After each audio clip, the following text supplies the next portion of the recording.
Alright, guess what just came in?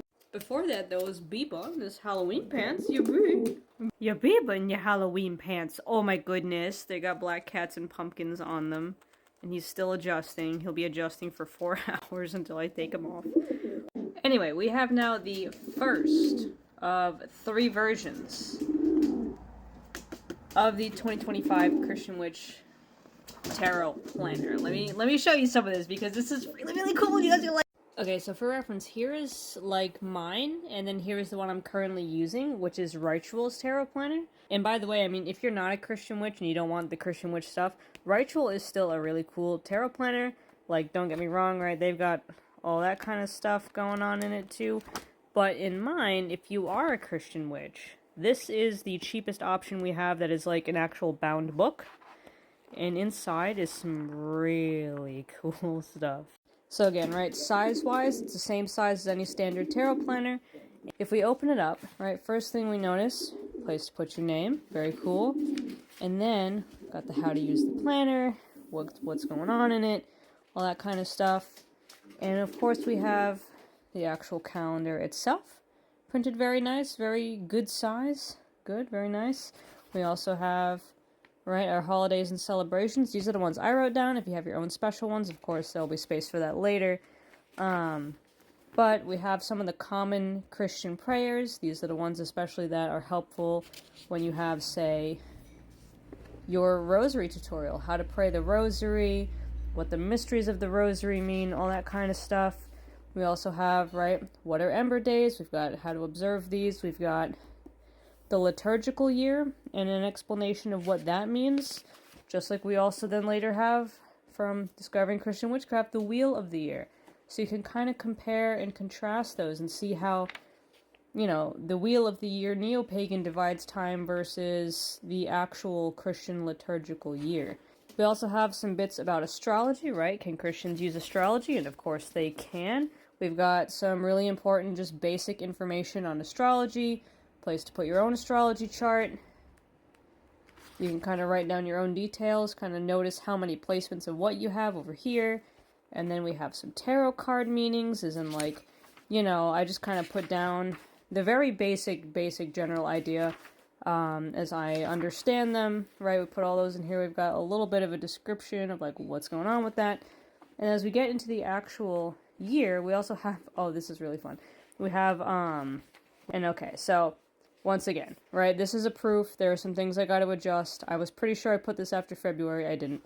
But this is actually going to go after February. But see, the winter holidays with February, you get an explanation of, like, the Christian side of the holiday, the pagan side of the holiday, and then some options. You got a prayer. You've got some scripture for the Christian side. You can choose, you know, if you're observing either one. Because me, personally, I'm not super into, like, doing both. I think that's a lot. I like to just do the Christian version personally, but some people like to do both or just the pagan version. Whatever, it's up to you. You can mix and match. It's your own thing, right? But so each week has this kind of thing going on where you've got your prayer, you've got like the week it is in the lectionary year, the readings that you would get, like if you were going to a Catholic or Episcopal church, these are from the Episcopal lectionary.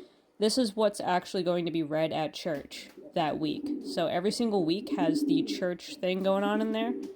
And then, of course, you have the actual space for tarot planners with the moon phase of each day. These lines mean that it's the new moon, and of course, you know, we know that the day before and after new moon's also good. Space for your yearly reading, and then this is how the month works, right? So we've got, like, the holidays, things that are going on. It'll tell you the signs that the cross quarter, full moon, all that are in, as well as give you some space for that monthly reading. When there's a full or new moon, you have a ritual guide, like what it means, what things are associated with it, as well as, you know, any kind of stuff you want to do for the moon itself. So this is an example of like a new moon one, right? Very fun, very nice. But now, so right before Christmas is something very special, okay? Something very, very special, right? So we've got Christmas, we've got our holiday page, but we also have an explanation of Advent, the 4 candles of Advent, what they mean. We've got, you know, our Advent calendar kind of layout explanation here.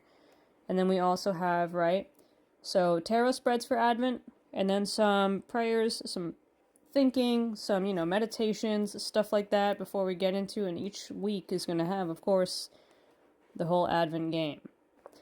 You've got explanations of Good Friday. You've got, a meditation. And then on Easter, we've got some explanation of that. We've got some Easter Sunday pulse. Ash Wednesday, likewise, I believe. So Ash Wednesday, too, has all that kind of stuff. So now really it's just time to check it over and make sure that there's no super hardcore obvious errors like the one that I just caught with Candlemas being in January instead of February for some reason. Don't mind me, sorry, I had to put all these together as a PDF, so that's annoying, but that's why, when you self-publish, you gotta take the time to print it actually and look at it with your eyes, because what looked normal and correct to me in these tiny windows on Adobe Acrobat, not here. Nope. No, sir. So, right, but I mean, this is a big book, and it's intended not to just be like, okay, yeah, a journal, you fill it and go. It's educational. It's got a lot of content. I spent so much time on the guts, as in, the actual, the rosary guides, the holiday guides, all this other kind of stuff, coming up with questions, coming up with, spreads and insightful things to actually put you in the headspace to be meditating, not just kind of going through the motions. This was a project I did not expect to do this year. Didn't expect to do this, but I just got such a bug up my ass, and before I had to go buy another generic planner, I really wanted one that felt more tailor-made to me and what I do. And so, hopefully for other Christian witches, this also is tailor-made for you. This is something that's got the prayer practice, it's got the liturgy, it's got all that kind of stuff, but it's also got the tarot and the magic and everything else you could want. If you would like to pre-order, I am going to ship all pre-orders on November 30th. If you would like to grab one, there's options. Head over to my website. You can either get the paperback, which is a really nice kind of green color, a more grayish kind of stony green moss. It's like moss agate in a way, but a little bit more muted. And then we have a hardcover version, which is a nice blue, and then the spiral bound, like that ritual planner we have too, and that one is a purple one. So, check it out over there, and if none of those are in your price point, there's also the PDF print. So if you have a 3-ring binder and you want to just hole punch them and stick them in there, you can do that too. Print off, however many pages you need a week, bang, call it a day. That's it, So there's something for everyone. Definitely check it out. This is so cool. I'm so excited about this. This is so much fun. Ugh. Alright, but enough my yapping. I'll see ya. Bye.